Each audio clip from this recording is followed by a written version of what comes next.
စာရင်ကင်ဆာဖြစ်စေတဲ့ H pylori ပိုးကြောင့်လည်းနောက်ဆုံးပေါ်ကုသနည်းများကြောင့်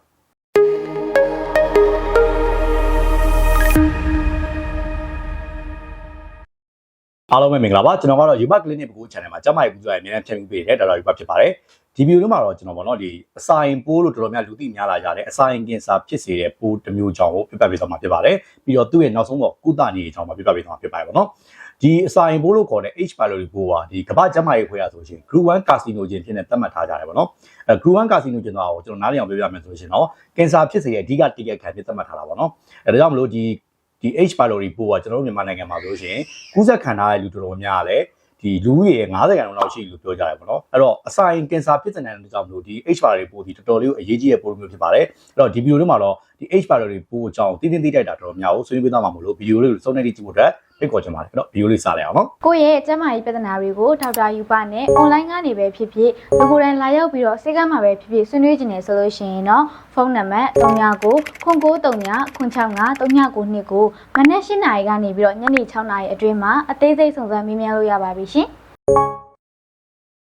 အဲ့တော့ပိုးဘယ်လိုကူးစက်လဲပေါ့နော်များသောအားဖြင့်တော့သူကဒီ fecal oral လို့ခေါ်တဲ့မစင်မာညင်ကောင်တွေနာအဲ့ဒီကနေစင်အဲ့ဒီအစားအစာတွေပြန်လာပြီးတော့အဲ့ဒါကိုကျွန်တော်စားမိတယ်ပေါ့နော်အဲ့လိုပုံစံနဲ့ကူးတာရှိတယ်လူချင်းချင်းပြန်ကူးတာရှိတယ်ပေါ့နော်အဲ့တော့များသောအားဖြင့်တော့ဒီမိသားစုမှာဗျာဒီ H pylori ပိုးရှိတဲ့လူတယောက်ရှိထားတယ်ပေါ့နော်အဲ့ဒီလူနဲ့တူတူဟင်းကြိုတူတူတောက်တာမျိုးတွေသူကသရေစင်သွားပြီးတော့အစားအစာကွက်နဲ့ဝင်သွားတာမျိုးတွေပေါ့နော်အဲ့လိုမျိုးတွေနဲ့ H pylori ပိုးကတယောက်နဲ့တယောက်ကူးစက်နိုင်တယ်ပေါ့နော်အဲ့တော့ယောဂလက္ခဏာအနေနဲ့တော့ဒီဘိုက်နာတာတွေရင်ပူတာတွေလေပွားတာတွေအဲ့လိုမျိုးတွေပြတတ်တယ်ပေါ့ဗျာဟိုအစာရင်ယောဂလက္ခဏာမျိုးတွေပဲပြတတ်တာပေါ့အဲ့ဒီအပြင်တစ်ခါကြလို့ရှိရင် H pylori ကိုကူးစက်ခံပြီးမဲ့လုံးဝယောဂလက္ခဏာမပြရလဲရှိတတ်ပါတယ်ကဲတော့ယောဂရှာဖွေမယ်ပေါ့နော်အဲ့တော့အရင်တော့ဆိုလို့ရှိရင်တော့ကျွန်တော်တို့ယောဂလက္ခဏာပေါ်လာမှပဲယောဂရှာဖွေကြတာများတယ်ဒါပေမဲ့နောက်ပိုင်းမှာတော့အခုကျွန်တော်နိုင်ငံမှာဆိုလို့ရှိရင်ဒီ H pylori ပိုးကူးစက်ခံရတဲ့လူက90%လောက်ရှိတဲ့ခါကျတော့မိသားစုထဲမှာ H pylori ပိုးရှိတဲ့လူဖြစ်ဖြစ်အစာရင်ကင်ဆာဖြစ်မှုတဲ့ရာဇဝင်ရှိပေါ့နော်တခုခုဖြစ်ထားမှုတဲ့လူရှိတယ်ဒါမှမဟုတ်ရင်အစာရင်ယောဂအခန့်ရှိရဆိုလို့ရှိရင်ပဲ H pylori ပိုးစစ်တက်ကြတယ်ပေါ့နော်အဲ့လိုစစ်တဲ့အခါမှာအရေးကြီးတဲ့ချက်ကသွေးရစစ်လို့မရဘူးပေါ့နော်ဒီသွေးရစစ်တဲ့ serology ဒီမှားနိုင်ကြီးတော်တော်များတယ်မှန်နှုန်းကလည်းဒီ68%လောက်ပဲရှိတယ်ပေါ့နော်ဒါကြောင့်မို့ကျွန်တော်တို့ကအဆင်မပြေဘူးများသောအားဖြင့်မစစ်ကြအောင်နောက်တစ်ချက်က H pylori ပိုးတစ်ခါကူးစက်ခံရရင်နောက်ပိုင်းမှာလည်းသူက positive ထပ်ပြတတ်တယ်ပေါ့နော်ဒါကြောင့်မလို့သွေးရစစ်တာကိုကျွန်တော်တို့လုံးဝသိပြီးတော့ reliable မဖြစ်ဘူးလက်မခံဘူးပေါ့နော်အဓိကဘာစစ်ကြလဲဆိုလေမုတ်စစ်တယ်လို့ခေါ်တယ်ပေါ့နော် UBT လို့ခေါ်တယ် urea blood test လို့ပေါ့နော် urea blood test လို့ခေါ်တယ်H pylori ပိုးကထွက်တဲ့အဲ့ဒီဟာလေးပေါ့နော်အဲ့ဒါလေးကိုကျွန်တော်တို့ကလေမှုတ်ပြီးတော့စစ်ကြည့်ရပါတော့အဲ့ပစ္စည်းလေးလေမှုတ်စစ်ကြည့်တဲ့ညီသုံးတယ်နောက်တစ်ချက်က stool antigen တက်လို့ခေါ်တဲ့မစင်မာ antigen စစ်တဲ့ညီပေါ့နော်မစင်ကနေစစ်တဲ့ညီအဲ့ဒီကောင်တွေအကောင်းဆုံးညီပေါ့နော်အဲ့တော့အကောင်းဆုံးကတော့လေမုတ်စစ်တာနဲ့မစင်ရစစ်တဲ့ညီနဲ့အဲ့လိုညီနဲ့ H pylori ကိုခဏကိုမှရှိမရှိကိုစစ်ဆေးလို့ရပါတယ်ကဲဒါဆို H pylori ကိုဘယ်လိုကုကြမလဲပေါ့နော်အရင်တော့ကျွန်တော်တို့ကဒီ standard triple regime လို့ခေါ်တယ်ပေါ့နော်ဆေး3မျိုးပေါင်းစပ်ပြီးတော့ကုကြရတယ်ပေါ့နော်အဲ့မှာပိုးသက်ဆေးက2မျိုး PPI လို့ခေါ်တဲ့ဒီ acid ထွက်တာကိုတားတဲ့ကောင်ပေါ့နော် omeprazole လို့ဟာမျိုးကတစ်ခုပေါ့နော်အဲ့မှာဒီပိုးသက်ဆေးကိုတော့ပုံမှန်ပေးနေကြဒိုးရဲ့ double dose ပေါ့နော်နှစ်ဆမြင့်ပြီးတော့ပေးကြတယ်များသောပေးကြတာတော့ကျွန်တော်တို့ဒီ amoxicillin ရဲ့ clarithromycin ရဲ့နောက်ပြီးတော့ omeprazole ဒါမှမဟုတ်ရင်အဲ့အုပ်စုတွေကပေါ့နော် pantoprazole လို့ rabeprazole လို့အဲ့အုပ်စုတွေကတစ်ခုပေါ့နော်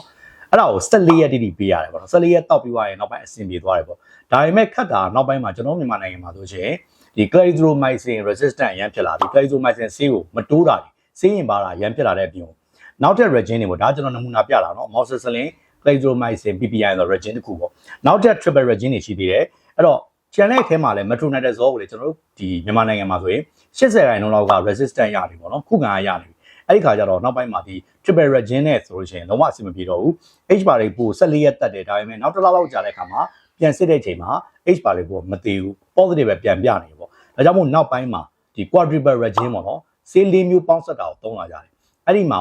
Bismuth ကနည်းနည်းလေးမင်းသားတစ်ခုဖြစ်လာတယ်ပေါ့နော်အရင်တော့ Bismuth ကိုအရင်မသုံးကြဘူးခုနောက်ပိုင်းမှာ Bismuth ဆိုတဲ့ဆေးကအစာရင်ဆေးမှာနည်းနည်းမင်းသားဖြစ်လာတယ် H pylori တက်တဲ့အချိန်မှာဆိုပို့ပြီးတော့မှအရေးပါလာတယ်ပေါ့နော်အဲ့မှာBismuth ပါတဲ့၄ခုမြောက်ဟို၄မျိုးတွဲရှိတယ် Bismuth မပါတဲ့၄မျိုးတွဲရှိတယ်ပေါ့နော်ပါတာရှိတယ်မပါတာရှိတယ်ပေါ့နော်အဲ့တော့ Bismuth ပါတဲ့ဟာကိုစပြောမယ်နော်အဲ့တော့ Bismuth ပါတဲ့ဟာဆိုလို့ရှိရင်တော့ Bismuth ရဲ့နောက်တော့ tetracycline ရဲ့ metronidazole ရဲ့နောက်တစ်ချက်ကဒီ PPI ပေါ့နော် PPI တခုလေအဲ့ဒါပေါင်းဆက်ပြီးတော့ပေးတာပေါ့နော်အဲ့ဒါရှိတယ် Bismuth မပါတဲ့ကောင်ဆိုလို့ကျွန်တော်ဒီပါလဲဆိုတော့ပိုးသက်ဆေး3မျိုး amoxicillin clarithromycin metronidazole ရဲ့ PPI ဒါကျွန်တော်ဟိုဘူးသူတဲ့အောင်ပြပြလာပါတကယ်ကြတော့ Bismuth ပါရင်ပိုးသက်ဆေး2ခုပါမယ် Bismuth မပါရင်ပိုးသက်ဆေး3ခုပါမယ်ပေါ့နော်အဲ့လိုပုံစံနဲ့မှတ်ထားလို့ရပါပေါ့နော်အဲ့မှာ basement ကဘာကောင်းလဲဆိုတော့ဒီ basement ကဒီပိုးပေါ့နော်အဲ့အစာရင်ပိုးကိုဘေးကနေဝန်းရံထားပြီးတော့ basement ရှိတဲ့တကြောင်မလို့ပေါ့နော်အဲ့ဒီအခြားပိုးသက်ဆေးတွေရဲ့ quality ပေါ့နော်လုံးဆောင်နိုင်ဆောင်ပို့ပြီးတော့ကောင်းစေလို့ပြောကြတယ်နောက်ချက်က basement ဒီခုခံအားအရန်နေတယ်နောက်တစ်ချက်ကဒီ sale resistant ဖြစ်နိုင်ကြလေရန်နေရင်ပါမှုဖြစ်နိုင်ကြရန်နေကြောင်းလို့အခုချိန်မှာ basement ကိုတော့ပို့ပြီးတော့တကယ်ကောင်းတဲ့ regime ဖြစ်နေသုံးလာကြတာပေါ့ဒါကတော့နောက်ဆုံးပုံကုထုံးနေပေါ့နော်နောက်ချက်ကပေါ့နော်ကုသရဲ့နေရာမှာရေးကြီးဆုံးချက်ကပေါ့နော်ကုသရဲ့နေရာမှာ14ရက်တိတိကိုတည်တည်ချာချာနဲ့ပြေးဝတောက်ဖို့လိုတယ်ဂျားထဲမှာတရက်မှလက်ခဲလို့မရဘူးပေါ့နော်နောက်ချက်ကသုံးတဲ့အခါမှာပေါ့နော်ဒီ PPI လို့ခေါ်တဲ့ proton pump inhibitor တွေပေါ့နော် acid တားတဲ့ဆေးတွေကို high dose သုံးမှရမယ်ဘာလို့ဆိုတော့သူကပုံမှန်တိုင်းဆိုလို့ရှိရင် acid တက်အရင်နည်းနေတဲ့အချိန်မှာပိုးကပွားတယ်အဲ့လိုပွားတဲ့အချိန်မှာပိုးသက်ဆေးကပို့ပြီးလွတ်လွတ်တယ်ပေါ့နော်ဒါကြောင့်မလို့အဲ့ဒီ acid တက်နဲအောင်လုပ်တဲ့ဟာတွေကိုပို့ပြီးတော့ချိန်ဆမြအောင်လုပ်ထားရတယ်နောက်ပိုင်းမှာဆိုလို့ရှိရင်ဒီပိုကောင်းလာတယ်ပေါ့နော် PPI တက်ပိုကောင်းတဲ့ဒီ Vonoprada လို့ Pickup ဆေးမျိုးတွေတော့မှသုံးလာကြပါတယ်ပေါ့နော်ကဲဒါဆိုရှင်ဆေးတောက်ပြီးဝိုင်းရိုင်းထားလို့ရတာတော့မရဘူးပေါ့နော်ဆေးကို14ရက်တောက်ပြီးသွားလို့ရှိရင်ပိုးတကယ်တေဝါမတေဝါတော့ကျွန်တော်ပြန်စစ်ဖို့လိုတယ်အဲ့ဒီခါမှာဆေးတောက်ပြီးွားတဲ့အချိန်နောက်တစ်လလောက်ကြာလို့ရှိရင်ပြန်စစ်ကြမယ်စစ်တဲ့ခါမှာသွေးရမစစ်ကဘူးခုနကကျွန်တော်ပြောခဲ့ဆိုပဲလေမုတ်စစ်တာဒါမှမဟုတ်ရှင်မစင်ကနေစစ်တာအဲ့ဒါမျိုးနဲ့ပြန်ပြီးတော့ပြန်စစ်ကြည့်ရမယ်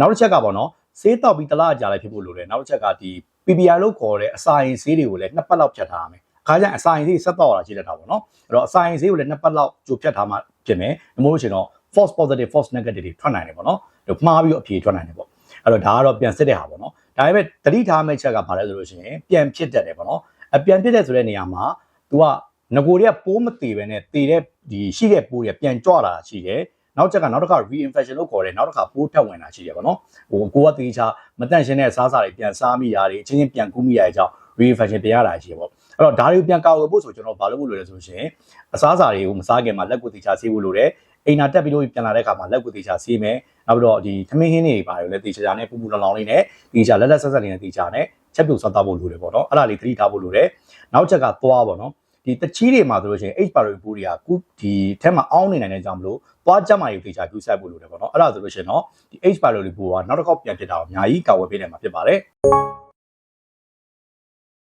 ်ကဲတော့ H pylori ကူးတဲ့အခါမှာအထူးကူးစားရမယ့်လူနာအုပ်စုတွေရှိရပါတော့အဲ့ဒါဒီကျွန်တော်ဆက်ပြီးတော့ရှင်းပြပေးပါမယ်ပထမအုပ်စုကတော့ကိုဝင်ဆောင်နဲ့နှုတ်တိုက်မိခင်တွေပေါ့နော်အဲ့ဒီတက်နိုင်တဲ့လောက်ဒီကိုဝင်ဆောင်နဲ့နှုတ်တိုက်မိခင်တွေဆိုလို့ရှိရင်ကလေးမွေးပြီးနှုတ်တိုက်တာဖြတ်ပြီးတော့မှပဲဒီ H pylori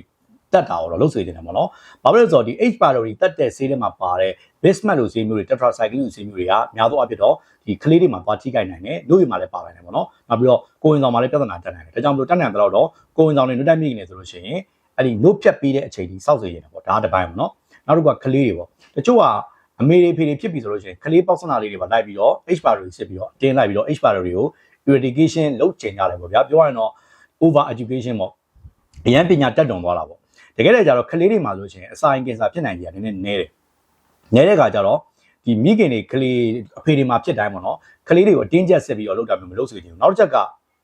ဒီ H pylori eradication မှာပေးတဲ့ပိုးသက်ဆေးကအရန်ပြင်းတဲ့ခါကျတော့ဒီအစာရင်ပိုးတွေတည်တဲ့ပြုံပေါ့နော်ကလေးရဲ့ဥလန်းချောင်းမှာရှိတဲ့တခြားအကျိုးပြုဘက်တီးရီးယားတွေကအများကြီးတည်သွားတဲ့ခါမှာကလေးမှာဥလန်းချောင်းရောင်ရမ်းတာတွေဥလန်းချောင်းပြဿနာတက်တာတွေအများကြီးဖြစ်နိုင်တဲ့ကြောင့်မလို့ကလေးငယ်တွေမှာဆိုရှင်ဆင်ရင်တဲ့နေပေါ့နော်ကောင်းတာတော့ကိုနီးစရာဆရာဝန်နဲ့တိုင်ပြီးတော့လုပ်တာကောင်းဆုံးပဲပေါ့နော်နောက်တစ်ခုကတော့အသက်အရွယ်ကြီးနေတဲ့သူတွေကြောက်ကက်မကောင်းတဲ့သူပေါ့နော်ဒီအသက်ကြီးတဲ့သူတွေမှာများသောအားဖြင့်ကြောက်ကက်မကောင်းကြဘူးအဲ့တော့ဆေးတော်တော်များများကြောက်ကက်ဆွန့်ထုတ်ရတဲ့ခါကျတော့ဒီအသက်ကြီးနေတဲ့သူတွေမှာဆိုရင်ဆေးချိန်စားကိုတည်တည်ချာနဲ့ချိန်ဆပြီးတော့ပေးတဲ့နဲ့